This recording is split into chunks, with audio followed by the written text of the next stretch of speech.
You look at Black America today, and there's a tremendous crisis in what is called the underclass.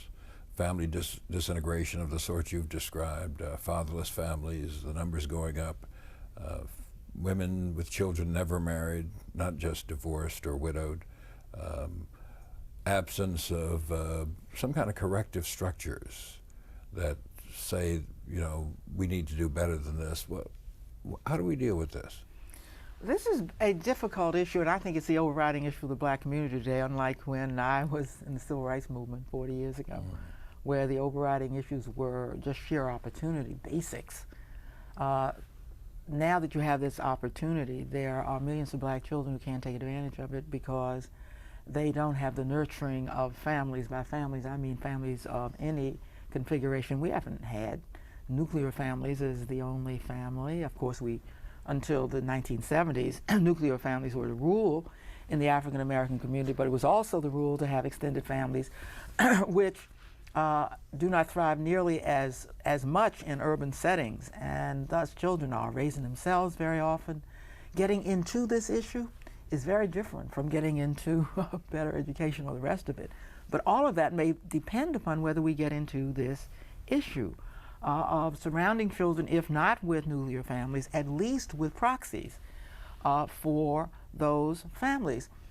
I don't talk, I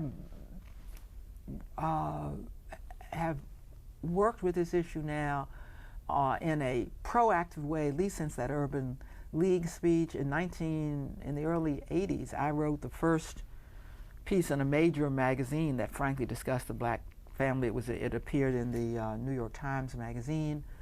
All of the major civil rights organizations speak about family, find ways to deal with family in one sense or the other. The way I have found that is most satisfying to me may be ironic, because as I analyze what has happened, what we have is a huge generation of girls who have profited from the attention that feminists gave to opportunity, have profited from birth control, from the availability of abortion, and we have fewer and fewer, or at least teenage pregnancy is going down. That's on the one hand. I see progress for girls and women. And I see the opposite for boys and men, that for both whites and blacks, there are more women graduating from college.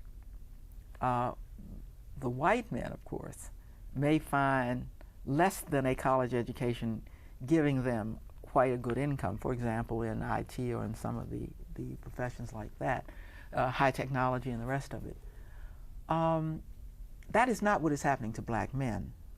What has happened to black men is a combination of ruthless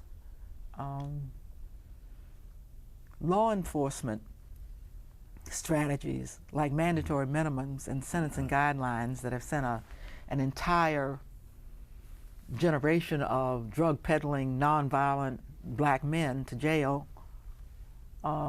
What's happening to black men is that the street culture, which now, of course, is amplified through television and the media, siphons off young men at a very early age, indeed when they're children, into the underground economy, and because there are not jobs for able-bodied people who don't have good education as there were for their fathers and grandfathers. They've created their own economy, a drug economy and a gun-running economy and the rest of it. Therefore, since seeing this truly catastrophic, in my judgment,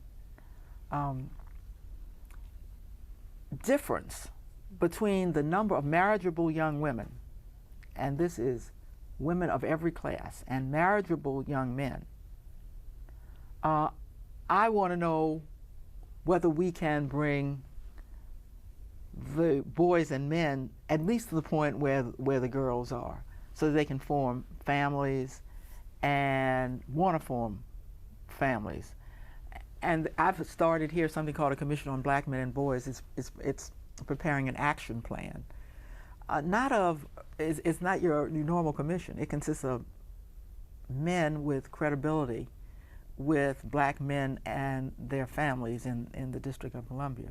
We've had hearings, but they're like none of the hearings we have on the Hill. All kinds of people come that you would never expect to come. And we're talking straight out about some stuff here. I'll give you an example. The first one was on the family. And we had a judge who had, now a federal judge, who'd grown up as a thug, to talk about how he got away from that life. And then we had 3 witnesses, a family, a woman raising 2 sons, a man raising 2 sons, and a third black family raising 2 sons and a daughter, and they each testified. So y'all listen to them yourselves, and you decide.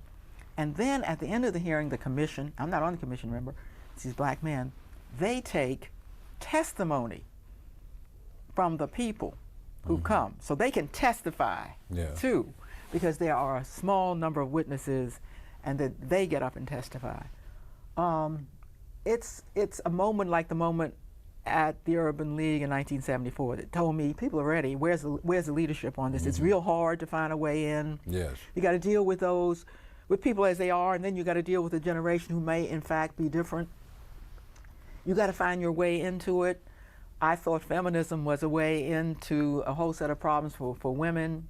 Takes 2 to tango. If you're going to have a family, somebody's got to deal with the men. The fact that I'm a card-carrying feminist has not diminished my interest in what has happened to black boys and men. If anything, it's increased it.